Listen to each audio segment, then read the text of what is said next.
arrive alive, don't speed. Well, none of those things occurred this morning. Here's what apparently happened.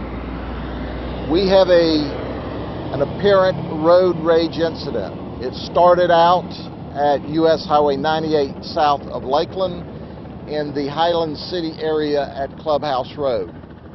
The two vehicles, one described as a Nissan Altima, the other as a Dodge Ram, a silver Dodge Ram, were southbound on Highway 98. And they began crossing lanes, back and forth, one cutting off the other moving to another lane.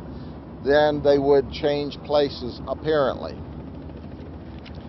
Whenever they arrived at the intersection of Cypress and US 98 in Highland City, they collided.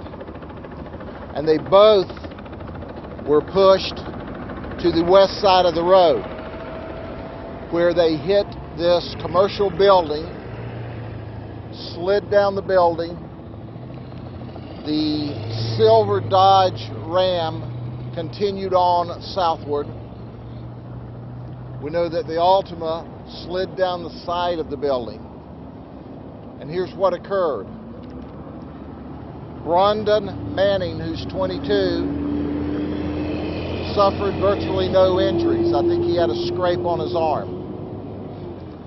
But our other person, Daniel Bagwell, who is 27, as he was driving south through the plastic fence, was impaled through the chest. EMS rushed him to Lakeland Regional Medical Center, but they were unable to save him. So we have a fatality today. We have a needless fatality today. Our traffic homicide is working the case, and we will continue to work that and give you updates as we know them. This is early in the investigation.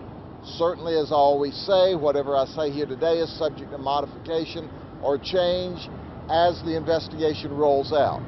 But here's a very important part. There were witnesses to this crash, and we don't know who they are. They've apparently left the scene. We need those who were in the area at 10:45 this morning and saw this erratic driving, this reckless driving, this road rage, because we want you to help us put the different pieces to the puzzle together. Please call us. Please call us so our traffic homicide folks can talk to you. We want to make sure that we do a complete and thorough investigation.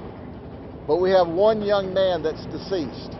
And by the way, we found a crystal substance in his pocket that we think is methamphetamine. That may be a clue.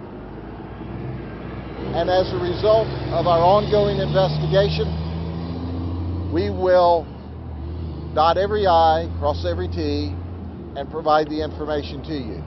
But as I summarize, we got a 27-year-old man today that should not be dead. And he's dead because of reckless driving by one or both of these vehicles. Are there any questions? Did they know each other, or was this something? They did not know each other. There was no interaction, no conflict prior to 98. The information we receive at this early stage of the investigation is they didn't even scream and holler at each other at the intersection. Sir, does it appear one ran the other one off the road at all? What obviously happened while they were changing lanes, one of them clipped the other one. And the momentum took both of them off of the road, into the building, and through the fence.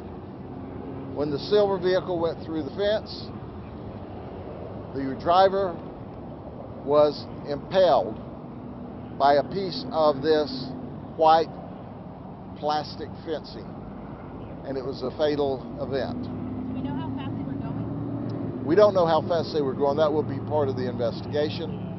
But they were reckless, and as a result, we end up with one person dead and all of this could have been prevented. If someone tries to engage you in a road rage, just slow down, back off the speedometer, let them go. Because if you engage in the conflict, you too can end up dead. Okay? Is this a home? Is this a business? It is a business. It's closed. It was a pediatric business. I understand that the building has just been sold to another entity. But it was empty at the time of the crash. Thank goodness. Because as you'll see, and we'll let you go up there and get a closer look, it tore the back corner of the building completely off. Sure, there's a house next door. Was anyone injured next door? Were they home when it happened? Or? I don't know if they were home. No one in that house was injured. The crash actually didn't get down to their house, as you'll be able to see when you shoot your video. But at the end of the day, let us tell you once again, it's a wonderful thing to arrive alive at home to your family and friends. It is a wonderful thing if you don't get out here and drive crazy on the roadways. And if you do, you can end up dead. So Let's don't have it that way. We have a survivor. Is he going to be charged with something? We have a survivor. He's being cooperative in the investigation. At this point in the investigation, he is totally cooperative, and we are too soon in the investigation to tell what the outcome of the investigation will show us. But we appreciate his cooperation. That goes a long way whenever we're putting the scene back together. These two men, are they local? Both, one was from Lakeland, one was from Bartow, yes, from the county. Okay, thank you very much. Have a good day.